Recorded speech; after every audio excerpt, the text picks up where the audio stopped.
Okay, I'm back. Want to tell y'all about my trip to Little India. It's actually two trips that I took this week to Little India in Singapore. And Little India, as is Chinatown, also is unique because when Singapore was first being laid out, they laid out these economic enclaves. So it's not like the Indians just happened to congregate to what's now Little India and the Chinese happen to just congregate to what's now Chinatown. These were actually places set aside for these ethnic groups when Singapore was first built. So as I said, I went to Little India the first time. I went by myself to go to this 24-hour store called Mustafa. And that store is like a super Walmart on steroids. Excuse me, it's about 6 stories. As I said, 24 hours. They sell anything and everything. That's about all I can say. They sell anything and everything, literally. If you can think of it, they have it. Except maybe cars and vehicles and stuff like that. Those are probably the only thing that they don't sell, and houses. But nevertheless, everything else that's a consumer good is sold at this particular store. So I went to the store and I get on the subway and I was preparing myself for the looks that Taylor was talking about. So I get off the subway and I go up the escalator to exit the subway station. And there are these two Indian guys on the escalator, and they both looked at me and they just stared, and it wasn't friendly.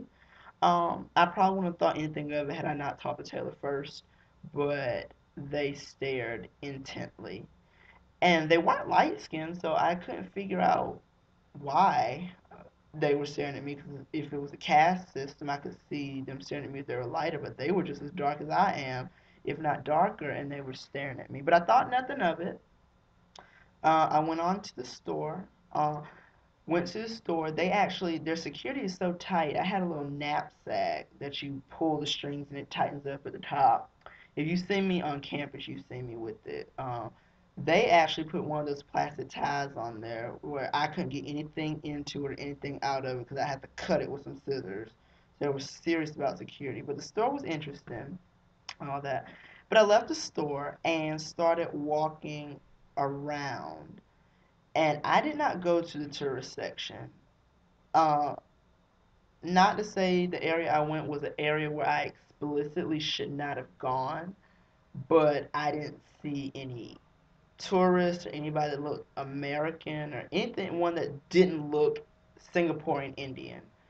So I look back and I wish I hadn't gone there because it put a real bad taste of Little India in my mouth. But no one was really staring at me, looking at me intently, or saying anything to me. I mean, I got looks as I walked by, but as I said earlier, that's probably just because they can't figure out who I am and what my ethnicity is, in my humble opinion. So walking around. I actually saw this bootleg flea market where they were selling like 15-year-old electronics and 15-year-old shoes and stuff. And I knew I didn't need to be there because I wasn't going to buy anything from there. So I walked back. But the streets were just so dirty and the sidewalks were just so crowded. And it was just not a place where I needed to be. And then it didn't help that people did look at me as I walk down the streets, but I don't think the looks I got were anything close to what she got.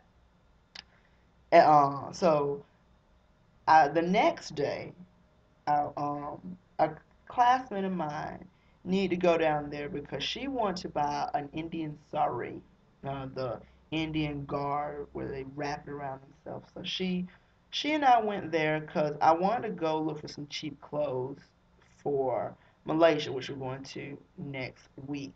So I wanted some cheap clothes. Plus, I wanted to get that bad taste of Little India out of my mouth, as they say, because I had a really bad taste, and I wanted to get it out. So went with her Little India and she tried on some saris in this place we shopped at.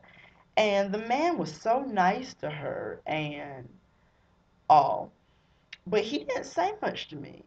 It wasn't like he had a hate for me or anything like that, but he was not intent on selling me something like he was her, which I thought was weird because we walked in together and we were talking to each other. and he beeline straight for her. And I don't know if it was because she asked about saris before I could ask about anything, because she had mentioned something about men's Indian guard too looking for me, but I didn't really want any. And he was, yes, yes, yes, yes, and ignored that question and went on to show her the saris. So I felt kind of ignored, and I couldn't figure out why. I don't know if it's because I'm black or because I'm a guy. Or I couldn't, or they didn't have any male guard, which I feel like they didn't, because everything was long fabric, which you would use to wear as a sari. So then I went to look for shawls for people at home. So I talked to the ladies, and they weren't all that glowing and attentive. I mean, they helped me and they were nice enough, but they weren't nearly as nice as the man was to the girl, to my friend. But also, they didn't really talk to her either, so one may not have anything to do with the other. But it was just, I felt like she got a whole lot more positive attention than I did. And we even went to another store. We went to another store where she found a sari for about $15 because the first man was trying to sell her one for 200. Then when she told him that she need to go below 100, he went to 150, pointless. Then went to 89 as a last ditch effort, but she didn't buy anything. So we went to another store, and I didn't really have any questions or anything like that, but they didn't really acknowledge. No one acknowledged my presence. They just looked at me like I was taking up space. Not like they want, not necessarily like I was in the way, but just that, like the shelf. The shelf is there, but it's not in the way. That's kind of how I felt. And I don't know if it was because I wasn't trying to buy anything, or was it really the way that I looked. So I'm really not sure about it, but I still did not have that favorable of an opinion on Little India. I almost say Italy, Little India. But I don't know if it's because of what Taylor said, or is it really what I saw, or what I want to make up in my head, or have I really been being judged over there? But nevertheless, being here as an African American male at that, to me is been unique, because I've seen a total of two African American males here other than myself. Yep, two, three, three, five at the absolute most, but I'm gonna say three, because three is how many I can think of. So I don't know. It's just been interesting walking around and getting looks from people. It hasn't bothered me. It's just the fact that I just wonder what they're thinking. It doesn't bother me until they start looking really intently. Because if they're looking at me really intently, I feel like they are thinking something negative about me. But as long as they're not thinking anything negative about me, I can't fuss. So I'm not sure, but I kind of like being different. So as long as the looks are out of curiosity and not out of hatred, I can't say that I mind too much at this point. But I'll be keeping y'all updated on this, because it's gonna be a theme that's gonna be a part of the entire experience.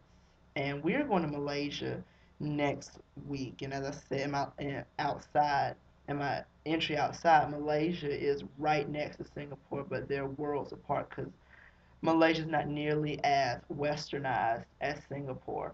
So it will be interesting to see how I am treated in Malaysia versus Singapore. But as I said, I'll be keeping y'all updated on what's going on with the trip and with the race issue, because it is an underlying factor that I feel affects me more, Taylor myself, more than it affects our white counterparts. But as I said, I'll be keeping y'all updated.